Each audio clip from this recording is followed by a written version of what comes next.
amafaranga mukoresha ku rusengero ay'abakozi b'Imana bambara barya bajyana Marriott abajyana abana Green Hills ubwo nivuga Green Hills wo muzagwa mugushwa niki iyo ushumba abantu barya imfungure nawe urya imfungure iyo ushumba abantu bambara bodaboda nawe wambara bodaboda ariko iyo ushumba abantu bafite abana Green Hills nawe pastor abana ba Green Hills nimba batariyo waravangiwe wowe ubura umuginga logike z'umuka zavuga ngo utanga ahabwa umugisha kurenza uhabwa reka mubaze ikibazo usubiza hari umuntu mu Rwanda watanga ituro rya $1,000,000 uzamunzanire gusaba zifite ni bangahe $1,000,000 ni miliyari imwe muvande abafite miliyari mu ubu se wanamprovoka nkavuga izina ry'umuntu bagiye gufunga amageragere agatanga miliyari 7 ngo yakosiyo bakayanga use mvuga izina rye abana amafaranga barayafite none ninshumba uyu muntu utanga kosiyo za miliyari 7 nkamubwira nkamwigisha gutanga ituro rya miliyari abantu bashikore wa mwana wa Brian ngo mwarashikoye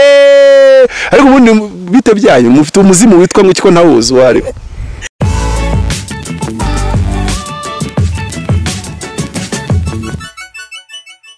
Yes, reka tubasuhuze kandi tubayikaze mu biganiro byacu bya buri munsi. Mayikaze abantu badukurikira bari mu Rwanda, bice bitandukanye by'u Rwanda muri za diaspora zitandukanye bose tubayikaze. Ari abantu rwose bakunda Apotre Mutabazi, nahoze mbona ari n'abanyandikira ngo ate gutatuzana na Apotre Mutabazi. Uyu munsi turamufite kuri kamera za Iris TV. Chana yose mu Rwanda taratumira Mutabazi yisuzume yitekerezeho. Ko nanjye ariko usikora bitekerezo go mu gitondo ari nk'amacana natekereje nkangahe bakarya buriya za transit train natekereje nk'eshatu bwana haryare bavuze namba yanjye mbyibaza ariko sinabitindaho ntago ari beef mbakumba funguye ariko nyine ambe ndabone ari nabantu bavuga ati buriya umuntu yamamagara akamufungana umutwe ngerageza kuboneka nk'uyu munsi bwo navuze ndaza hano konzi kwa aba YouTubers benshi bakunda kwakorera YouTuber ndasanga afite kamera wese mu ikiganiro ntitaye uko cana ingana numva nyine amavuta nyarimo kandi ikindi ndacunguza uburyo umwete kuko ntago ari gihe kizagira nkaba ntemerewe kujya kuri YouTube uko nishakiye amakuru mpabwa nijoro niko anyemeza icyo gihe hazaba ari impamvu n'abandi icyo gihe bazaba bazibona impamvu so rero reka ncunguza uburyo umwete bigikunda akira amahirwe kuko ibyo mvuga bizasigara kuri YouTube ari uzaza birebe nge ntakibaza kuri YouTube ariko sinzahagarika kujya mu rusengero ngo mbwirize ntago nzabihagarika kuko nkunda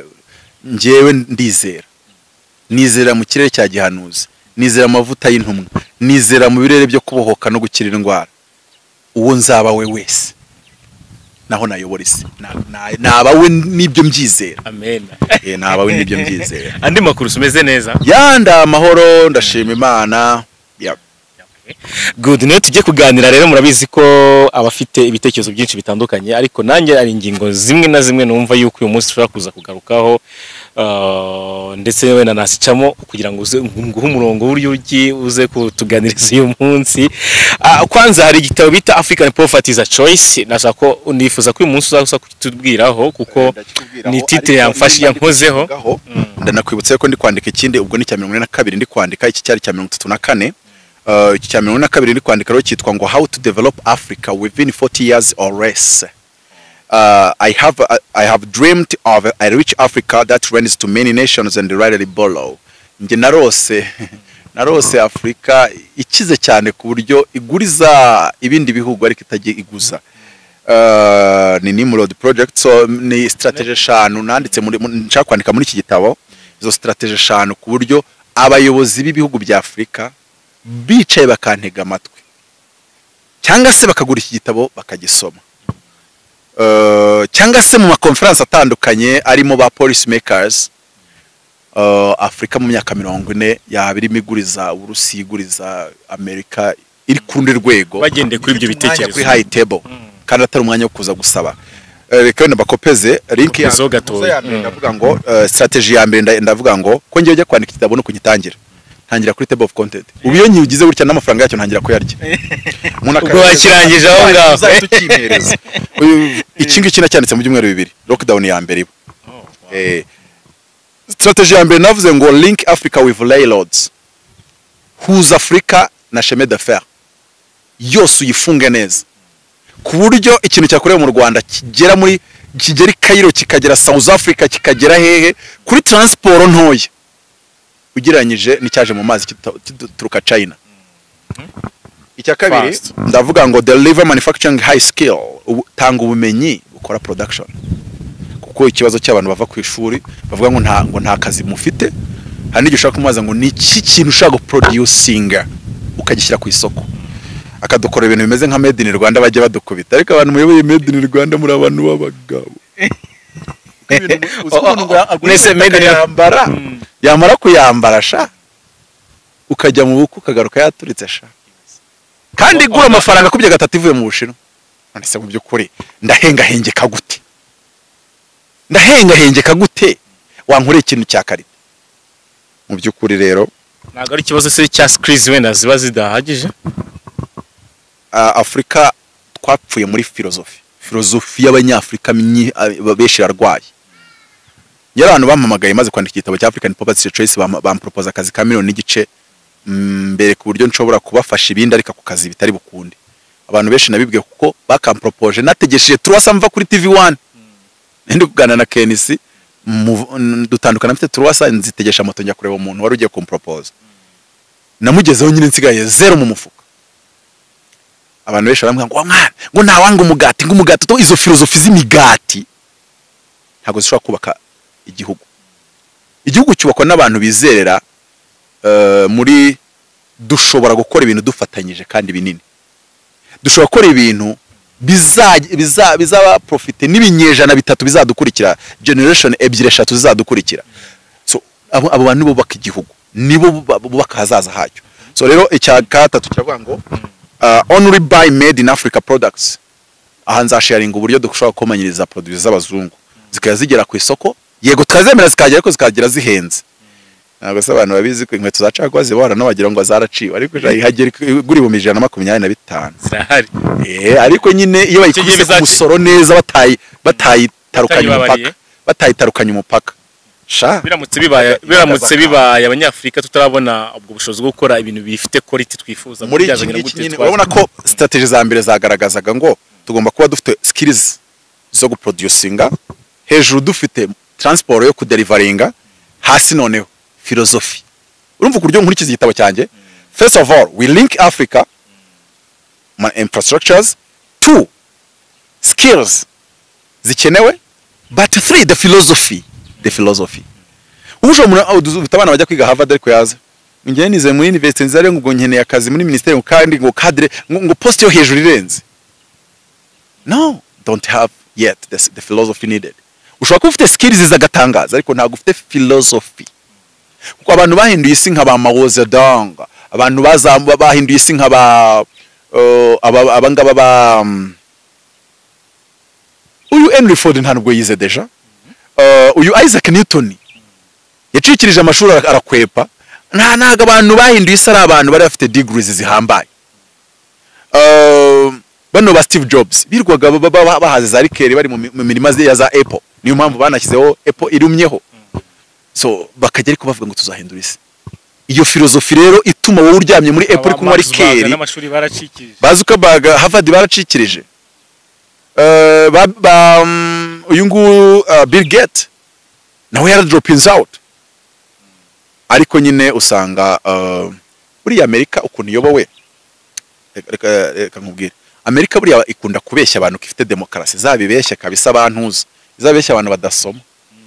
Amerika ifite style ebyiri ivanga ikazihishamo akantu kagasigirizo k'inyuma ka maonesho ka democracy. Ifite style bita oligarchy, religion, abakire nibo bayobora. Zuckerberg, Bezos, Bill Gates, Mark Zuckerberg, Warren Buffett batekereje ikintu abanyamerika mwagitora, nimba muri no kunkurikira abantu muri Amerika mufite citizenship mwagitora. Ariko bo bafite uburyo bahita bavangamo icyo twita aristocracy, pouvoir des élites. So noneho rero nko kuvuga ngo umuntu uzakubwira ngo ni umujene atarahamagara ngo mu propose post uzambwiye uti jye uzajya kubeshya abandi. Iyo uri umujene muri iki gihugu urahamagara. Ibyo mbifitiye nawe barahamagara. Iyo uri umuhanga baraguhamagara.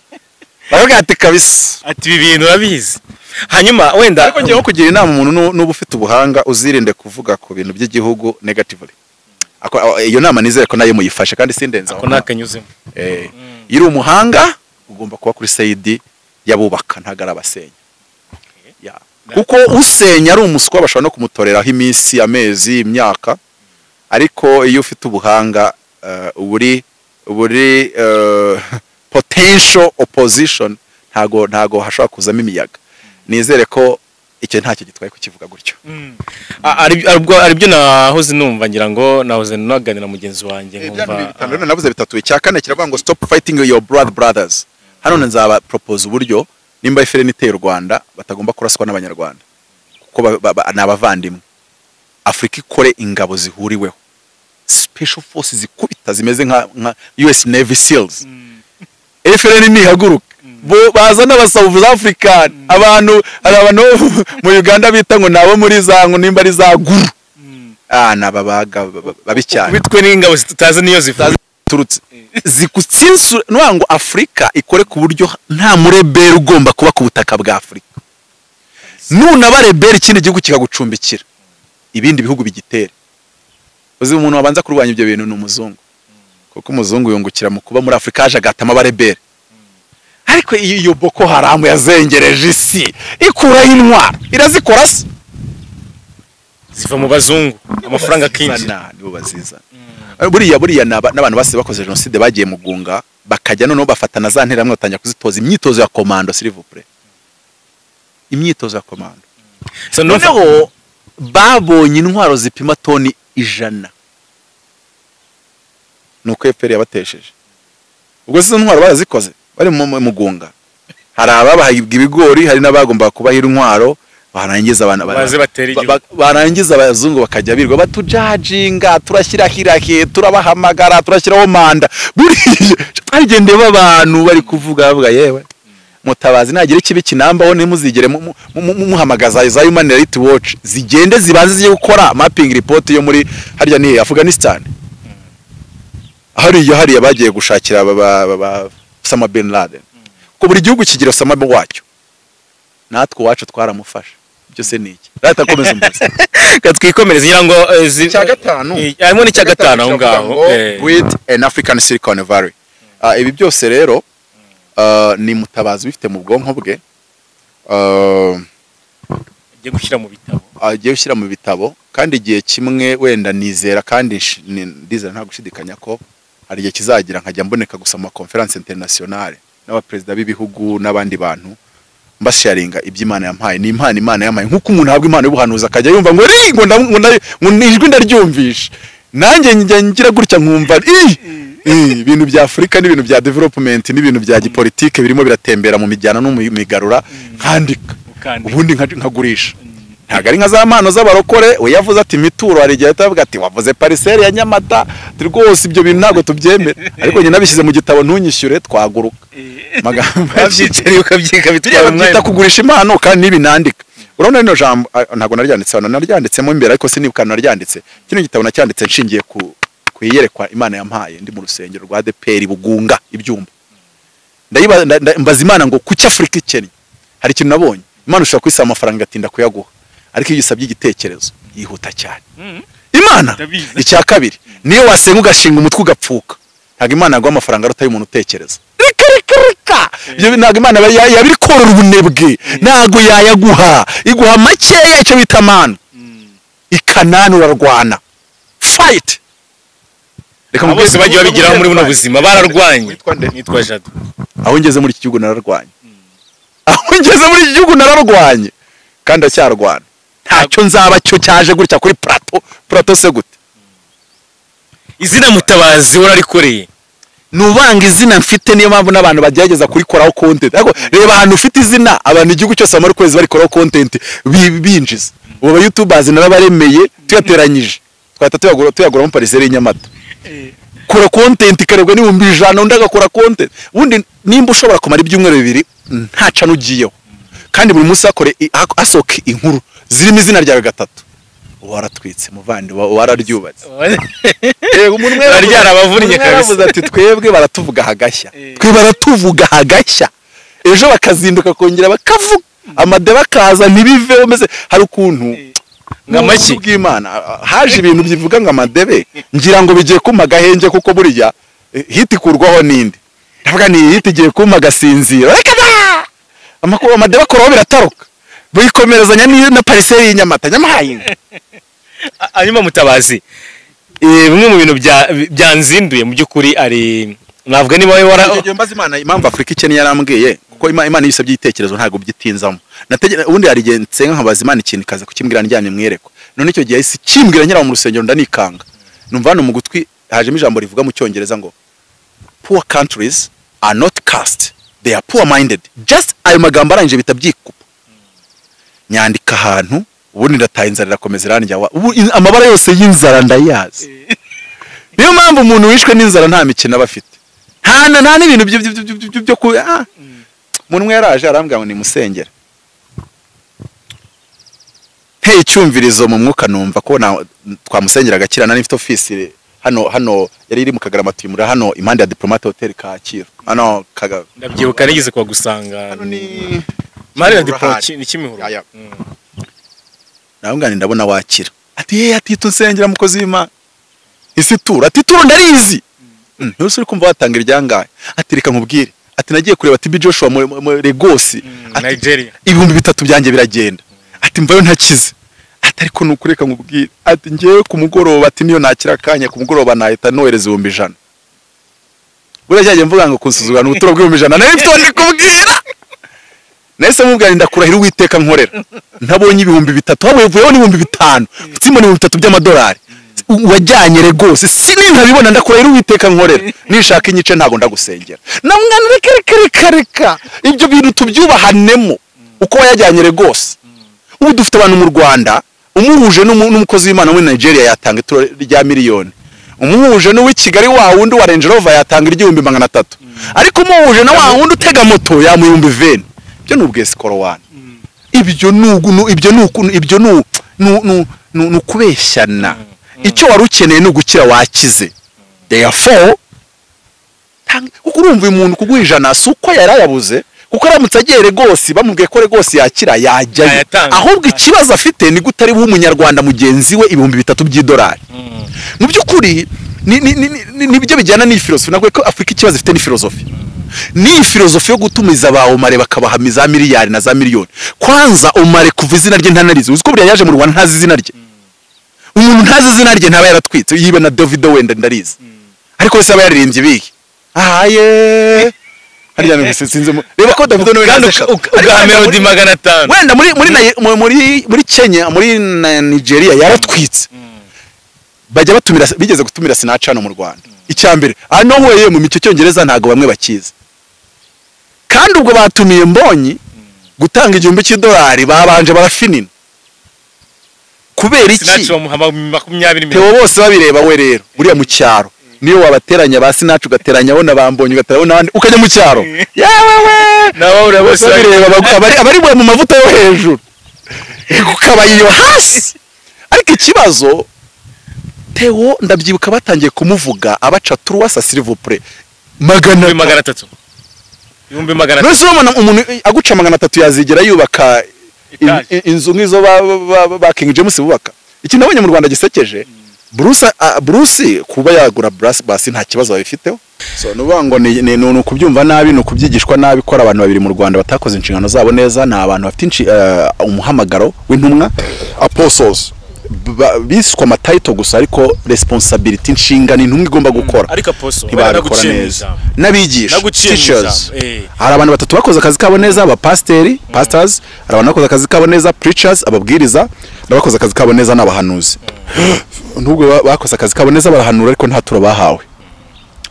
Ni ibibazo bikomeye. Naguciye mu ijambo harabemera yuko umurimo mukora wo kubwira abantu Imana ndetse no kubakomeza mu mitima ari umuhamagaro udakwiye kuzamwa amafaranga kubera ko nyine muri gukorera donc sinzi abandi batabikunda muri gukorera Imana. Abo bantu babivuga se babikuye barasenga ni ibintu bimajinnye babisomye muri Bible babisoma heza muri Bibiliya nigisha se cyangwa ni yindi banditse Bibiliya na nsoma nigisha ahubwo yo ntinemera kubwiriza ubutumwa ku buntu ntibyemera nakwereka verse biblique urwandiko rwa kabiri rwa Paulo yandikiye abakora n'ibice 11 umurongo wa 9 yaravuze ngo ubwo nakenaga ndi muri mwebwe ntago nigeze ngira ombere kirushya ngahubwo abagabo batutse Makedonia no bankenuye. Iyo ni style Paulo yakoresheje n'aya madini manini yakoresheje Anglikani na za Katolike gukoresha amafaranga y'abamisiyoneri, ariko abamisiyoneri bari kuyakoresha nabo bafite abayakolectings yo hanze kubera ko bamaze kwakira ubutumwa mbere yanyu bakusanyije amafaranga barayazanye kugira ngo umuntu atazavuga Yesu ahita nababaza amafaranga. Ariko iyo mumaze gukomera mu by'agakiza uvuga ubutumwa rimaze gushinga imizi, amafaranga mukoresha ku rusengero ay'abakozi b'Imana bambara barya bajyana Marriott bajyana abana Green Hills, ubwo nivuga Green Hills wo muzagwa mugushwa n'iki? Iyo ushumba abantu barya imfungure nawe urya imfungure, iyo ushumba abantu bambara bodaboda nawe wambara bodaboda, ariko iyo ushumba abantu bafite abana Green Hills nawe pastor abana wa Green Hills nimba batariyo waravangiwe wowe ubura umuginga. Kandi ibyo ngibyo by'ubujiji nta n'Imana izaza kubiguhembera.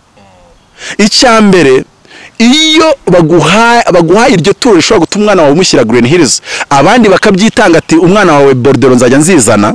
Hari umushuti wanjye umwana we bamujyanye Sparrow ni 500 primaire, umuntu yaraje amufata mujyanayo. Uyu muntu wamujyanyeyo icyakubwira amamiliyoni n'amamiliyoni magana amaze kugeraho mu buryo bwo kuzamuka. Yena mujyanye atarazamuka yaramaze imyegeye mu bushomeri, aramufata mujyanayo aribwo gitangira akazi, avuga ati wanjye ubwo ariho yiga n'uwawe ariho yiga, amavuta yawe ndayemera. Umwana agezeyo w'umuhanuzi buri mwaka ubona umumama panda amafaranga ukagira ngo nimvura kumeneka. Biriya bintu rero navuze ngo bya parcelle y'inyamata utekeza ko umuntu iyo hagira uyifata buri akayitanga ubwo abantu bari mu nduru wabari gushima yuko ari muri za miliyari ziterambere. Kandi karimo asubira inyuma arimo agurisha ikibanza yakizanira poste. Ibyo uvuga ni logique zawe nka wowe, ariko iyo tugeze muri logique z'umwuka, logique z'umwuka zavuga ngo utanga ahabwa umugisha kurenza uhabwa. Niyo mpamvu yamujyanye hospital akamushyira 500, ariko uwo mumama ahora panda kurenza uwo muhanuzi.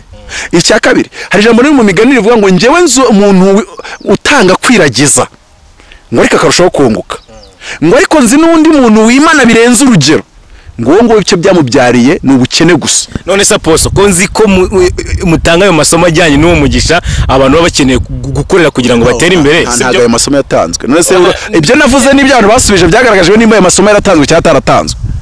Amasomo bayatanze igice. Icya kabiri baravuga ngo zana ituro ntibari definise. Uzanye igiceri cya desa cy'ijana, uzanye 2 bya desa, umuntu ujya kurya petit déjeuner ya buri munsi wenda ya 2 yagiye guturaturiya 500 cyangwa 1000, ugasanga nyine ntago babyigishije as it is supposed to be uko byakagombye. Nitugende muri uwo mujyo ntago bizarangira. Reka maze ikibazo unsubiza. Hari umuntu mu Rwanda rero watanga ituro rya $1,000,000 uzamunzanire. Ariko saba zifite ribangaye $1,000,000 ni miliyari imwe muvandi. Abafite miliyari mu Rwanda. Ubuse wanamprovoka nkavuga izina ry'umuntu bagiye gufunga amageragere agatanga miliyari 7 ngo yakosiyo bakayanga. Ubuse mvuga izina rye ntiyacuruzaga amashufumbire ntagazwe. Ubwo kuva mvuze gutyo mbigize ibanga. Abana amafaranga barayafite. None ninshumba uyu muntu utanga kose za miliyari 7 nkamubwira nkamwigisha gutanga ituro rya miliyari. Abantu bashikore wa mwana wa Brian ngo mwarashikoye. Ariko ubundi bite byanyu mufite umuzimu witwa ngo kiko ntawuzi wari. None se amaturo ya miliyari nayabaho. $1 million. Igihe bizarangira n'ubundi umurimo mukora ubaye business. Ndakubwiye ngo ibyo ndi kuvuga ndi kubivugira muri Bibiliya. Wowe ibyo uri kumbwira ari kubimbwirira muri filozofi zawe. Umuhanzi aririmba kuko yabigize akazi ari business. Undi abaririmbyi bose cyane kuri n'imirimo. Ubwo rero na pastor icyo gihe biraza kurangira. Rero umva musobanurire. Iyo ugiye kuvuga ku bintu byo mu itorero ukotinga Bibiliya. Ibindi bitekerezo uri kuzana ni gufata ibya Kaisari mu cyo Kaisari. Ibya Kaisari ni iki? Ya mafeza. Ibya Kaisari ni imisoro n'amahoro. Iby'Imana ngo mugomba guha Imana byose byari byo. Itubyita imitima mama we. Ni kuvuga ngo ni imitima imenetse bagomba gutura Imana. Yesu yarababwiye ngo ayo mugomba gutanga nk'ituro mu rusengero muyatange. Nayo mugomba gusora nk'imisoro ya Kaisari muyitange. Kuko bari bazi kagiye kubabwira ati naje ndi umwami w'Abayuda ngiye kugarura kuvanaho ubukoroni bw'Abaroma, ayo mwahaga Kayisari muhagarike mujye muyazana mu rusengero. Arababwira no, ayo mugomba kujyana mu gaciro mugayajyane, ayo mugomba kujyana revenue muyajyane, ariko nayo mugomba kuzana mu rusengero muyazane yuzuye. None ko abantu bakurikiye bira bintu bakabona uryo kibi wa situro cyangwa se pariseri kabenshi ago nigeze njyaka kubera ko nabivugiraga abapasteri bafite insengero zifunguye kandi wanyine bifunguye. Navuze ngo umushumba w'umuhanuzi navuga ngo akeneye miliyoni 30 irukanga ugurishe pariseri Nyamata minota 10 abayuzuye. Uracyabihagazeho? Uracyabihagazeho uko bikwiye. Ndetse sinkubwiye ibyuriya muntu wacuruzaga ifumbire uko byakagenze. Ntago ari kubegara biriya bintu navuze n'ibitoto ugereranyije nibyo nakabaye mvuga. So ibyo nshatse kuvuga rero ikindi ntago ufite pariseri wese yitanga ubibwirijwe n'umwuka. Umwuka yemeje ko ari we message imanukiye ni ugomba kuyitanga. Ikintu rero cyambabaje nukuba haciyemo ukwezi abantu bereye muri deba ntarabona ahubwo ujya kubiba iyo pariseri y'Inyamata. Oya ngese yinzanira navuze ngo ministeri rusengero nimba utari kubyumva neza rukeneye miliyoni 30. Ngese ndavuze ngo hari rusengero rukeneye miliyoni 30 mfite hano uyu munsi. Ariko nawe ukora umurimo w'Imana ubwo niyo mpamvu ari mbivuze. Ubwo ariko icyo nshatse kuvuga kiriya gihe amavuta yaramanutse kiriya gihe yambwiraga ko abantu yarari kuvuga ngo mbwira abantu batanga ibyabo bitanze bashyigikira ivuga butumwa. Reka nkubaze itorero ntujya wumva abasenga bavuga yuko ari ubwami baravuga ko ari kimina cyangwa se koperative savuga ko ari ubwami cyangwa ubuturo bw'Imana bivuze ngo ubwami ni igihugu ijuru ni igihugu sibyo ariko twebwe iwacu ni mu ijuru our citizenship is in heaven. None se kankubaze bajya kubohora iki gihugu tekereza ko abantu batatanze inka zabo.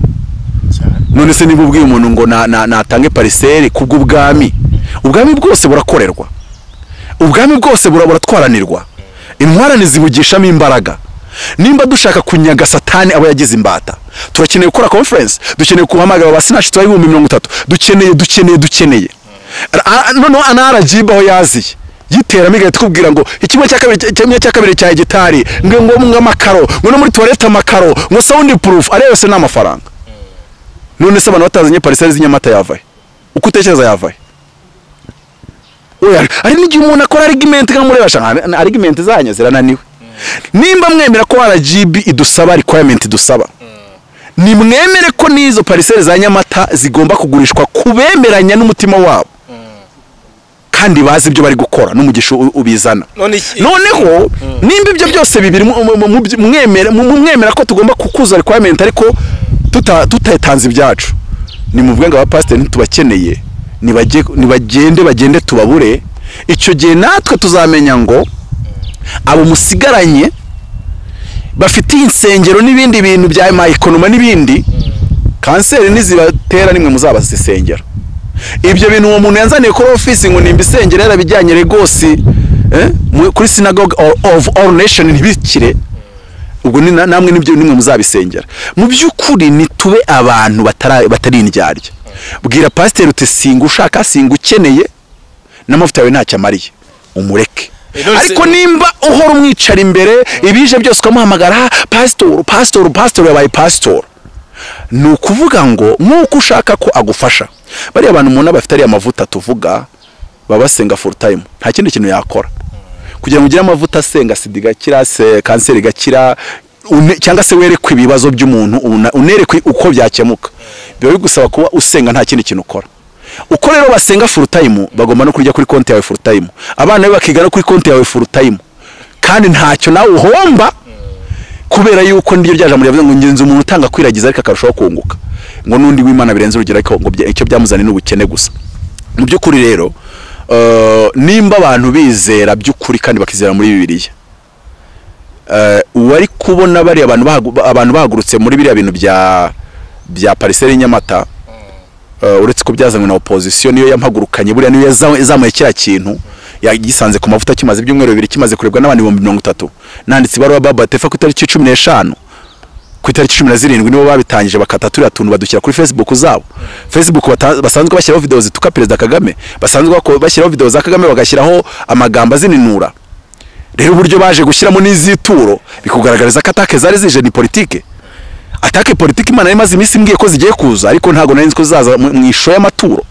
Bamaze kongeza ikintu niki twakora kuya mutabaza abantu bamuvugeho bitari rumwe tugira abo tugaragariza kadada atishimiwe abantu nuko ariko ibyo bintu bamaze kubikora uraza no kubitubwiraho ntabwo nabitinda mubona nje no kubikora mfite atake 3 mfite atake za opposition kubera ko bamaze iminsi ndekara intambara kuri channel yanjye yitwa Project 14 umujyana mu Rwanda nicyo nkora iriho abasubscribers 2000 rero mfata umwanya wo kugaragaza uburyo hari abantu bari kubeshya abanyarwanda by'umwihariko urubyiruko bashaka kutugira ngo baducemo kabiri ubumwe bw'abanyarwanda babusenye noneho batuvane kuri ndi umunyarwanda badusubize kuri ya moko yatumye abantu bamarana noneho babeshye abitwa nyamwishi bababeshye yuko nyamuke ishaka kubamara ibyo nakwereka ama video bagiye babivugamo atari macyari n'uwo mu Rwanda Rashid yarabivuze rwose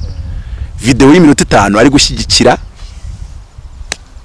imyigaragambyo ku munota wa 5 ni masegonda makeya aravuga ngo nkuko abahutu umugambi bateguye kumara abatutsi wapfubye ngo ni nako umugambi abatutsi bateguye kumara abahutu nawo wapfuba ngo cyanga nawo n'upfube as if uri ongoing mu byukuri abandi bantu bari muri naive ntago mushaka kumenya icyo kintu abantu bari kugiconcocta kugitegura kandi cyuzuye ubugome kubera ikibo bamaze kubona ko kumbunda ntiwatera FPR nuwa ngo nibihugu 8 muri Kongo birabizi uba ngoramye turi inshuti cyane Zambia turi inshuti kubera iki hari igihe twubakiyemo iyo dignity nk'igihugu babona ko u Rwanda rutisukirwa rutanamenyerwa rwose so none bamaze kubona ko kumbunda utarasa u Rwanda utatera u Rwanda ngo urufate bashaka guca mu nzira yabaye muri Egypt ifite miliyoni 102 z'abaturage ariko abaturage barahagurutse bakora icyo bita anarchy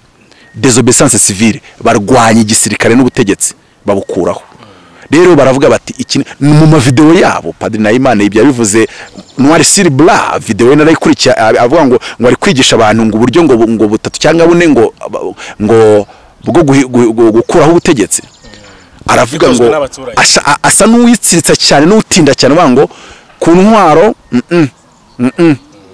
mu kire birarura ku matora buryo uragatsinda FPR 95 cyari 97 ubu yubatse ibikorwa ntago wakiyamamazanya nayo wenda biza mu myaka 3 iri imbere ariko ngo uyu munsi use wakiyamazana his excellence koko waba waravangiwe no guherekeza abandi so no bakarati mu matora ntituri buyavaneyo yakoze ibikorwa abakecuru mu cyaro barabizi so bakavuga ati rero igisigaye no guprovoka désobéissance civile bagabatse turayiprovoka gute okay tugiye gukora ama video afata information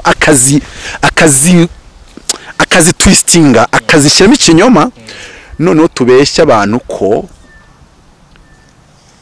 ndi umunyarwanda ari agakingirizo hari agace gato bakunda kwita agatsiko ngo gashaka kuzamaranya mwinshi ibyo bimeze nka wa muntu wavuze ngo abazungu bagiye kumara abirabura muri bintu bya covid nase kabirabura turi isoko ry'abazungu dupfuye bacuruza nabandi turi isoko ryabo hije umuntu ambwira ikintu bamwana ko tous en train d'inciter mon intelligence uri kugereza gutukana n'ubushobozi bw'ubwonko bwanjye none si umbwiye ngo umuntu ashaka kumara iyo 85 hari n'igihe umuntu ambwira ibintu nkabishaka muri logique shaka kuganisha cyo koze uri ikigori professionnel kuko ibintu uri kuvuga ça c'est pas de bout face à la logique c'est pas philosophique c'est pas logique c'est pas scientifique ibintu uri kuvuga ubikura so mu byukuri rero kandi ikindi muri Egypt bafite amateka yabo dufite yacu mu Rwanda ibyo batekereza nibyo bakonka utabibaye biri 1 mm close to the second genocide of Tutsi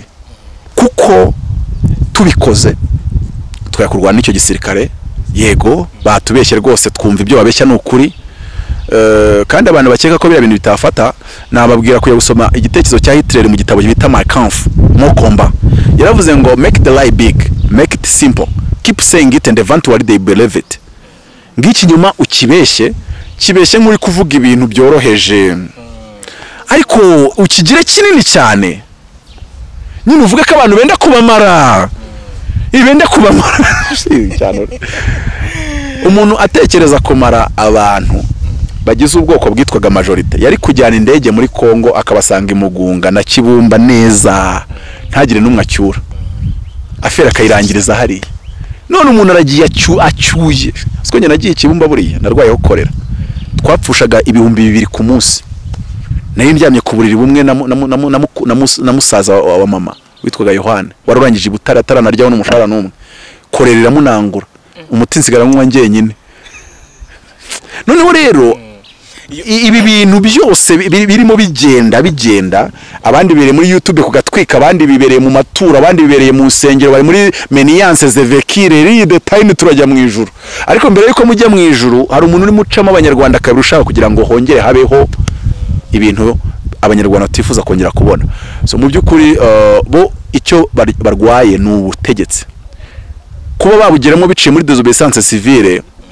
bakabona ko nta kindi basaba no gushaka inkuru zabacyuma Rashid bakababeshya bakabashyiramo amafaranga sasa noneho bagakreya ikinyoma kiri professionnel ku buryo umuntu wese utafashe umwanya wo kukitotora no kukisasanura atamenya ko ari ikinyoma noneho buriya ubwonko bwacu kuntu bukoze ikintu gihari n'ikintu wishyizemo nturabona warose ukabyuka ututubikana none ko buri utigeze wiruka ubututubikanywa n'iki nukuvuga ngo cerveau y'umuntu the mind ibintu wishyizemo mu bwonko hari urwego bigeraho bigaproduiza effet nk'ibiri hari reyera bivuze ngo rero nibamara kugushyiramo yuko abantu bashaka kurangiza bagashyiraho n'inkuru zahariya bagacomekamo akantu batabamotari batabazunguzayi information bagenda bakazijya cocktail bakayicugusa none wa muntu ufata umwanya wo kwanaliza information nje mutabazi ndabondo umujya n'amarubanda nzajya nzimutotorere sasa mwereke ngo abantu barabeshya abantu n'inyanga Rwanda abantu aho batuganisha si heza so mubamenye mutima bashuke mukomeze aho turi buri wese atanga umusanzu we twivane mu ngaruka za covid twivane no mu bindi n'ibindi aho tugeze mu myaka 27 ibindi bihugu byagize amateka nka yacu bazajye Sierra Leone barebe ntago bifite ibyo dufite u Rwanda ni example n'abazungu barabizi none ahantu twarahageze twararwanye n'iza Kongo zose donc urabona ibintu twakoze it's a miracle ibintu His Excellence Paul Kagame yakoze it's a miracle kutabyemera n'ubuheza nguni so mu byukuri rero abo nibo bandwanyije aricyo banziza babona ndi umuntu urimo asa naho abakoma mu nkokora kuko bagamije kubeshya kandi barabizi FPR iteye ku mututu w'imbunda yakurangiza ni nko kwiyahura ariko na mutabazi icyo bibeshyeho nawe kumutera ku munwa ni nko kwiyahura icya kabiri gusa nushaka kumwangisha abanyarwanda uciye mu maturo ndakuvumbura kandi nkakuvumbukana David rawe ati ndayivumbuka nishatse kumfata nkayicakira nkayivutagura ubu rero ndabateguje opposition ndi mu mavuta yo gucakira no kuvutagura nta gahenye nzabashyiramo nta n'imiyaga nzashyiramo so nataka ya mbere taka ya kabiri ni y'abantu bari gutinya muri Kigali ko ngo nabatwara imyanya sinzi aho babikura kuko ibyo myanyije yazi ntunguye sinigeze mbipanga sinigeze mbirwanira inkundura nje nkora icyo mbona kiri mu nyungu y'abanyarwanda nje mbona nkora icyo mbona kiri mu nyungu y'urubyiruko n'iterambere ryarwo nta mwanya mfite wo kurwanira ngo bamimya cyane ko igitabo nanditse kibuza umujeni kujya mu myanya ya leta kujya yari uko leta gusa imwitabaje kamwe ati dufashe turwaneho dufashe rwose suko nyobeye ko mu Rwanda harimo doze ya aristocracy ituma 2013 baragiye bakazana abavode barinda abandi n'abantu bari abajeni bakorera mu university yo hanze b'abanyarwanda baragenda bavuga ati muze mwubake igihugu ndabiyobewe se byo ntago ntobwange ntago nta n'umunsi wari mwenjya mbukemanga so magambo make rero ntago nigeze ndwana izo ntambara nubwo bantega imitego umunsi ku wundi nkayisimbuka bibaho bagezeho bantega umunyamakuru ngo mbaze ngo uburyo ngo mpanga kuzamariza kwa president barabizi nabo ko ntabyo nigeze mpanga ariko barashaka icyaba cyose kugira ngo baguteranye kuko barabizi ko bavuze ngo mutabazi arapanga kwiyamariza kwa president umuturage wikundira Kagame arahita ndakarira aba bantu abagome my friend reka mbabwira aba bantu nabagome kandi bari ready kubatsopanya uburyo bushoboka bwose nimushaka mu marane nimushaka ufungwe nimushaka upfe burundu bigize abana beza n'akarimi keza mu byukuri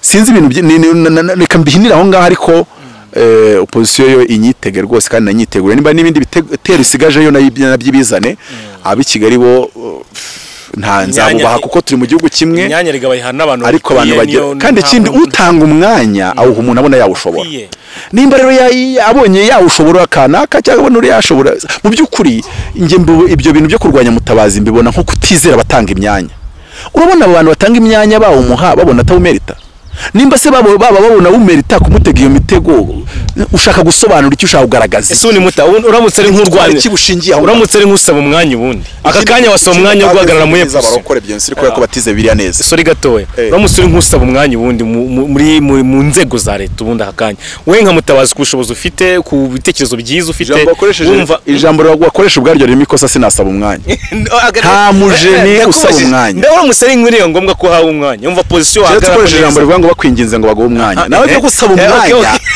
ni terminology ntari kumva uburyo nabandi musaba se ngo bigende bite nabyemeye umva ari nk'uwe mwanya wabona muri guverinoma igitabo cya African Poverty is a Choice natanze definition y'uwo ni tumujeni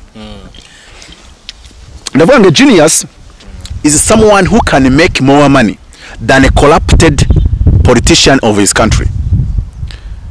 Uyu munsi niyo wakiba igihugu cyawe ntiwakiriza amafaranga nka Zuckerberg, niyo mpamvu mwita umujeni. Umujeni agomba guhora yifitiye icyizere ko ubwonko afite agiye muri secteur privé yakinjiza amafaranga kubye gatano yo ministry ahembwa. Iyo rero udafite iyo mitekerereze niyo mentality, iyo philosophy, ntago wakabaye classified as umujeni. Ni mutabazi yajya gusaba imyanya habaye iki? Kandi inzara yarandiye naraburaye nasohoye mu nzu sinigeze nimva mu mwanya mentality yo kuvuga ngo je none do m'adresser auprès de votre haute personnalité ntago ndayandika iyo baruwa never in my life ntago ndabikora. Uguhaye umva ari umwanya wahagarara mu bundi nibyo nashaka kumenya. Oya abatanga imyanya bashobora kundeba bakabona no afite inganaho nyine umwanya ufite ingano uyu muntu n'uyu munwa mfite n'aya magambo yose asohokamo ufitinga n'ubu bukomeza mutwe afite nuwanga abantu nkatwe mbere gukora nawe ugomba kubanza kumenya neza yuko mwemeranya, ariko iyo mwemeranya ubwo nyine ni ukuvuga ngo ni nka kotopini wamungani President Museveni waza ngo kotopini yinjira bakubise igasohoka bakubise. Iyo twamaze gufata ideology conviction nta gukebakeba ubwo mwanya waruwe urashaka kubaza rero bo bazawureba batanga imyanya niba bishaka cyane ko namaze kubemerera kera numvaga ntabikora ariko ari ngewe uko mbibona ibibazo turimo mu Rwanda kandi ndi umunyarwanda n'iki Imana yemeranya inyemeza nk'umukozi wayo namaze rwose kwemera ko anytime niyo bya mu gitondo bakimana ko n'ikiganiro bakamamagara bambwira ko toilette bambwira gukinga urugi portaye nzabyemera uwo bazatekereza nzawukora atari uko ndi gushaka umugati cyangwa se ndi gushaka imibereho kuko no hanze nayibona no mwituro nayibona imibereho, ariko bo nibabona nkenewe in the system bazareba umwanya mfitinga nawo. Ariko nawe noneho wiyizi ari utekereza uvuga ati byibuze nimagaze muri uyu mwanya nshobora kugira akamaro igihugu kurusha uko nawe magaze. Igihugu kigira imyanya myinshi, igihugu kira post ibihumbi ariko ubushobozi bwayikoramo uratandukanye kamera. Kuvuga rero ngo iyo myanya wenda imwe sina nayizi, ariko uko bayizi bayitanga bazareba bavuga ati uyu mwanya yafitinga nawo. Kimwe cyo ni umwanya utagomba kunyoboresha umuntu ndusha mu mutwe, ntago bikunda kuri mutabazi ça fonctionne pas. Umuntu mu mutwe we wishakisha ntago yanjya hejuru nganyobore, ntibikunda. Ubwo icyo gihe mitamvuga ni samahani aho ndananiwe ndatsinzwe. Gusa sindi umuntu utayoboka ko hari abantu muri system muhura mwagane ukumva n'umuhanga cyane ubu nshobora kujya munsi ye rwose nka musavinga.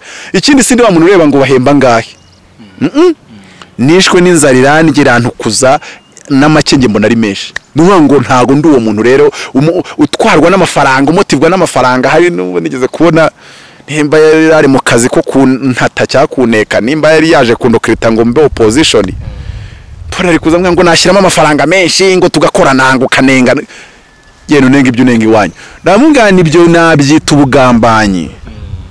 Mu muryango wacu wumvuka nta muntu ugambana.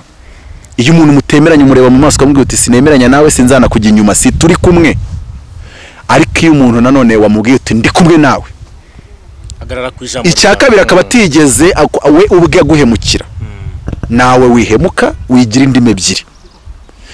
rero ubwo hari igihe umuntu ari n'umuntu bava ngo uriya Mutabazi ngo wasanga ngabivuga gutya ngo ariko inyuma muri ko byore afite ibindi bintu.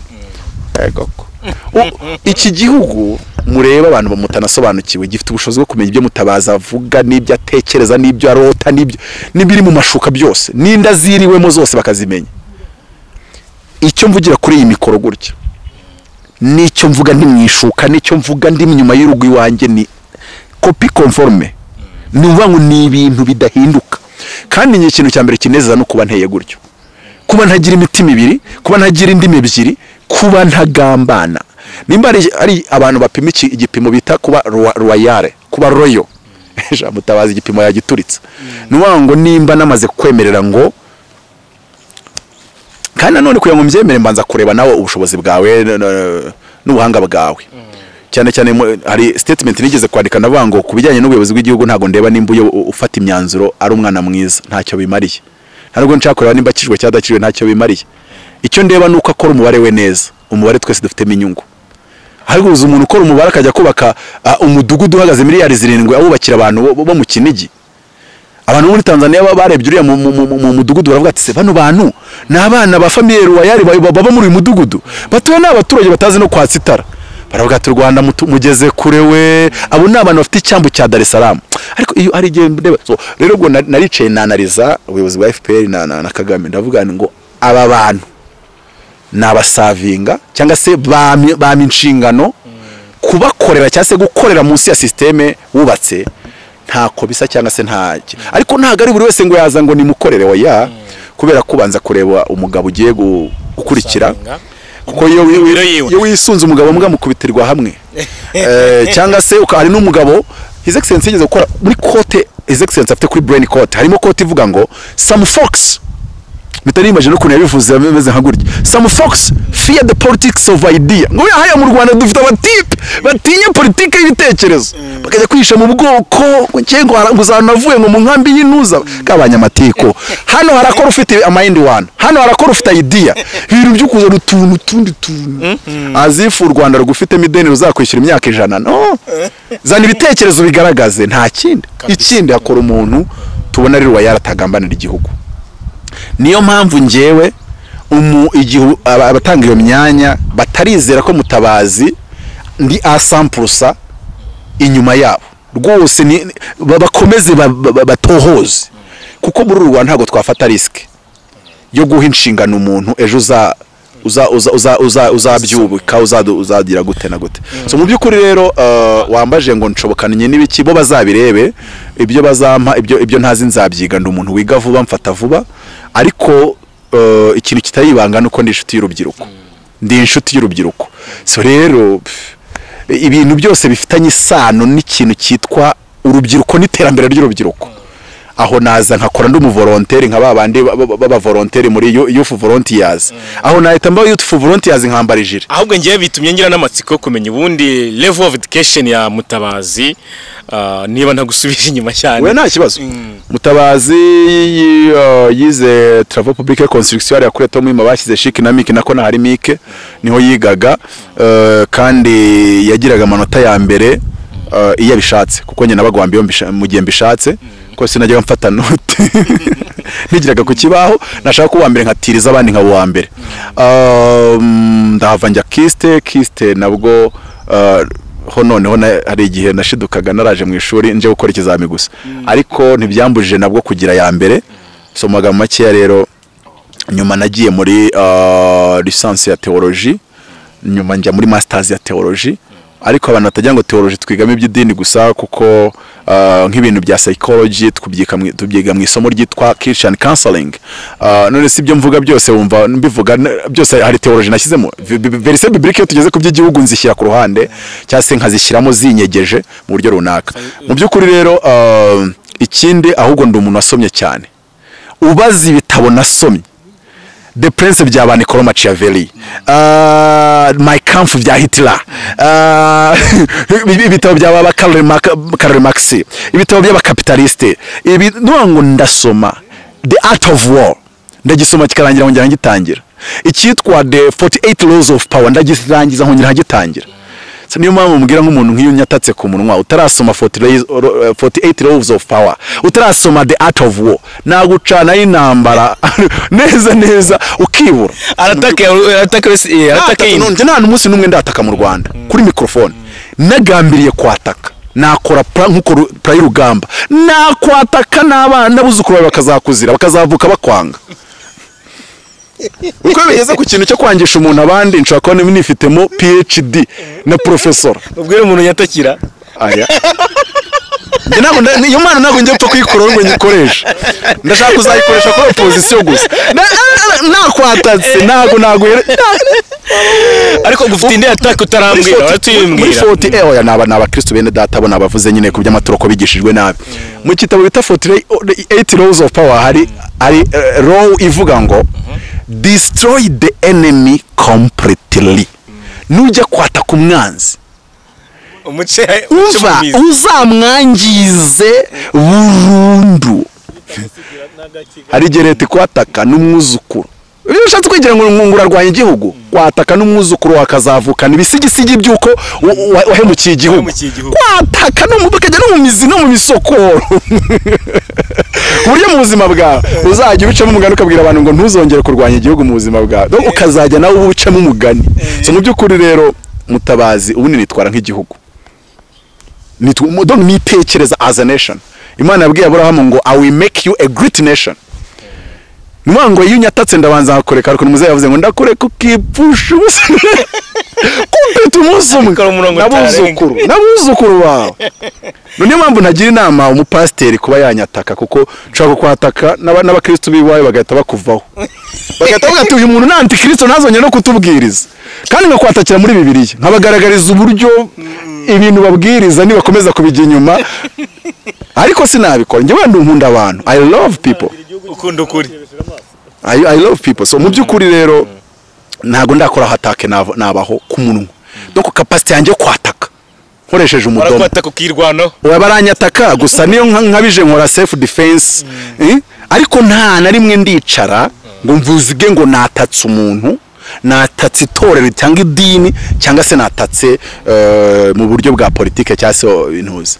njewe inshingano yanjye ahubwo nukubaka abandi nukubaka igihugu no gusupportinga system iri kubaka nkayiha umusada nkayiha nta spirit yo kwataka imbamo ni nkuko yenda Imana yarambwiye ngo umuntu uzatura umugisha azabona n'uzavuma azavumika nasenyaga butike kamwe ariko mpita mbicikaho yes umuntu yaranutatuka n'Imana yanjye niyo mpamvu ibiganiro by'abantu bamvuga nabi sinjya mbifungura Salomo yaravuze ngo ntukumvirize ngo ntukandarika amatwi yawe ngo utazumva umugaragu akuvuga nabi nukuvuga ngo iyo ikiganiro mbona atayitiriho nkemanga yuko yaba imvuga nabi singifungura kuko ngifunguye hari igihe nakactive mode combo kandi ubwo nakactive mode combo hari igihe YouTube yahita ifunga channel zose z'i Kigali kugira ngo abantu batamarana mu Kigali reka dufunga zino YouTube amuvane nta muntu njya ngira inama yo kuba diversaire kuri ngewe kuko ubushobozi nifitemo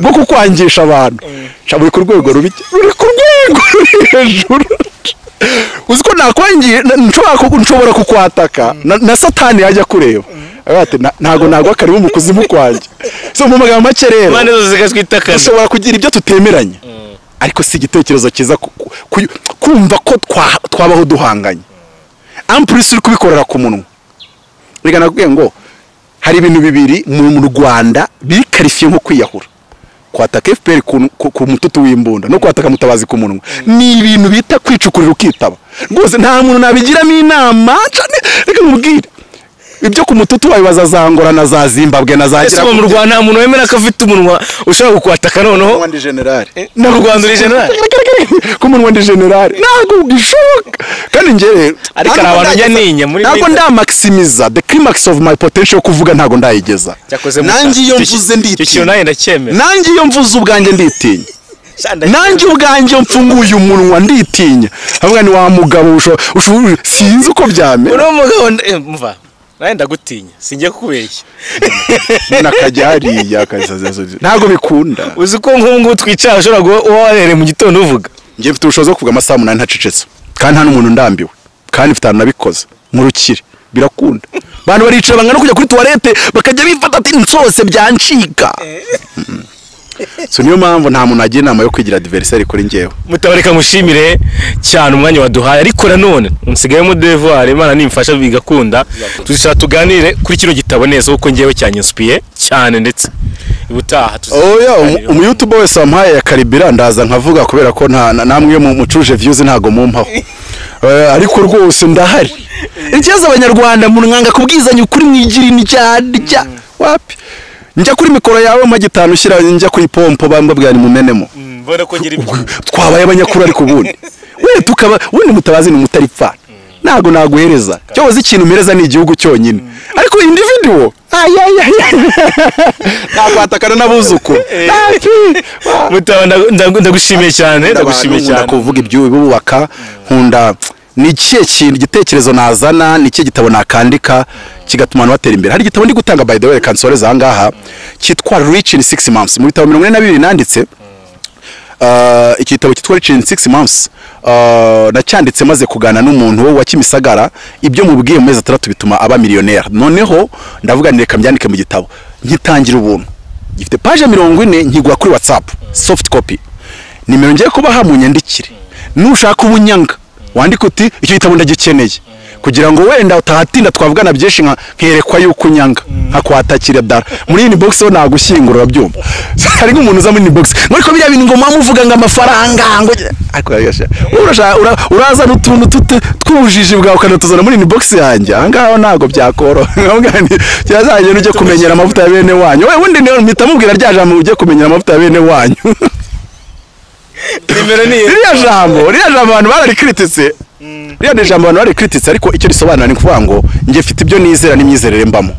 Nimba wenda uri Anglikani uri Zayoni uri ADPR ukaba wumva utemeranye n'imyizerere yanjye genda ujye mbese ugenda ugane abo mwizera bimwe abo musengera hamwe ari bo ubwira ibyo uri kumbwira njyeweho ntago biri bukunde. So mu byukuri rero abashaka icyo gitabo cya Rich in 6 months kuko hari abantu bamaze kwinjiza mbaza ubuhamya abantu bampaye ni hagati ya miliyoni 100 na miliyari abantu binjize literally kubera gusoma icyo gitabo. Rero ushaka kubihinyuza aza agifata gisome wenda anareba inyandiko ya Mutabazi bityo agure n'ibindi bitabo nk'iki cya African Poverty Choice aho nzabigurisha miliyoni 8 zivuyemo enye nkaziha abakozi b'Imana bakennye enye zindi nkaziha abakene nanjye nkaba ntanze parcelle yanjye y'inyamata nyine nkuko nari babwiye mwanga kubikora ariko ndacyategereje uzabikora ntago nabivuyeho mu magambo makeya ahubwo ntegereje wowe ubishyira mu bikorwa kuko ni nk'umugishuri. Noneho rero ni zero hari n'umuhanzi by the way wari ufite depression asomye icyo gitabo cya Rich in 6 months hari umuntu kimusharinze n'inyungwa nawe ugisharinge nabo ushaka bose ko ni free arangije ava muri iyo depression kubera icyo gitabo nta muganga ahuye nawe arangije ahita akora hit ya miliyoni views. Nanze kumuvuga ko nigeze ambwira kumuvuga ariko wumve ngo nawe ureba abanyarwanda bakoba miliyoni muri nyuma ya covid ni bakeya. Rero ibyo yabigejweho n'igitabo cya Rich in 6 months. Nimero ni 07 88 30 95 13 akamenyetso ko guteranya ku bari hanze 250 7 88 30 951 Apotre Mutabazi mujyanama wa rubanda generali ku munwa. Yes, turamushimiye cyane Apotre Mutabazi twaganiriye. Reka nshimira abadukurikiye bose ndabizi uko ikiganiro cyo ntago ari kugicishiriza kirarangiye ndabizi. Mutabazi nawe utaha murakoze uzangarure vuba wangu. Asante sana kabisa. Kandi uzanambariza abatantumira fundi byo kuri na views bo bashaka. Asante sana. Profite njya kuri YouTube yarije bizahagarikwa amakuru ndayafite. Asante sana kabisa. Habwa amabwiriza avuga ngo ntituzongeye kubona kuri YouTube name. Ubwo rero mu profite mubone views nyemerewe kuza amatwika. Asante sana. Ariko muzakomeze Mutabazi ntago mwamuraho views kubera yuko Mutabazi niyo yabatakiza kuri YouTube mukamukoraho content mwatwika. Asante sana. Asante bro.